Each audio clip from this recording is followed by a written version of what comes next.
It was a busy morning on the flight to a major city, and I had just settled into my seat, preparing to work and relax for the next few hours. The plane was nearly full, and everyone seemed calm, until an elderly woman in the row ahead fainted suddenly, collapsing in her seat.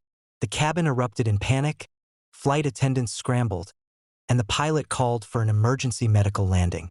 Amid the chaos, HOA Karen began shrieking loudly, completely oblivious to the real crisis unfolding around her. "This is ridiculous. I paid for this seat," she yelled. "I demand my window seat back. I will not be inconvenienced." I turned to her calmly. "Ma'am, someone is in a life-threatening situation. Your seat preference is irrelevant right now. Please remain calm so the crew can handle this." Her teenage son sat beside her, looking mortified.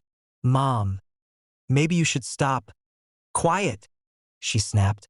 "Rules are rules. I paid for first class." The flight attendants moved quickly to assist the elderly woman, checking her vitals, giving oxygen, and preparing a stretcher. I stepped closer to Karen, gently but firmly.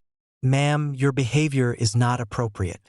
Someone's life is at stake, and your theatrics are creating a dangerous distraction." Karen waved her arms dramatically. "This is outrageous. I demand compensation. I will not be delayed." I ignored her, focusing instead on helping the attendants as best I could. Within moments, the captain had radioed ahead to the nearest airport, and emergency personnel were on standby.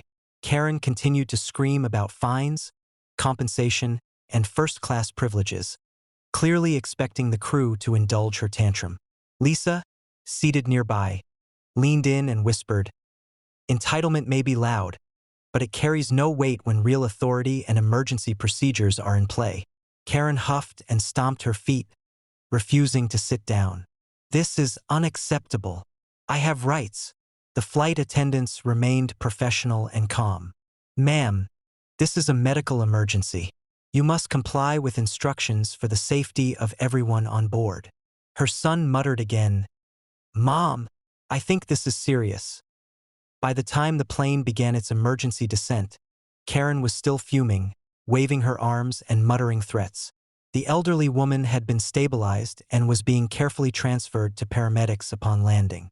Karen tried to follow, insisting on being compensated for the delay, but the paramedics, clearly focused on life-saving care, ignored her entirely. The other passengers, who had witnessed her antics, shook their heads. Whispers spread quickly. This was a case of entitlement clashing spectacularly with reality. Karen's behavior had done nothing but draw attention to herself, while the real priority, helping the elderly passenger, proceeded without interference. By the time the plane continued on its journey, calm returned to the cabin.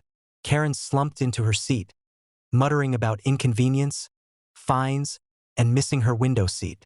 The rest of the passengers quietly resumed their activities, grateful that the emergency had been handled efficiently. That day became a story among travelers. Entitlement, screaming, and imagined authority hold no power in the face of real emergencies.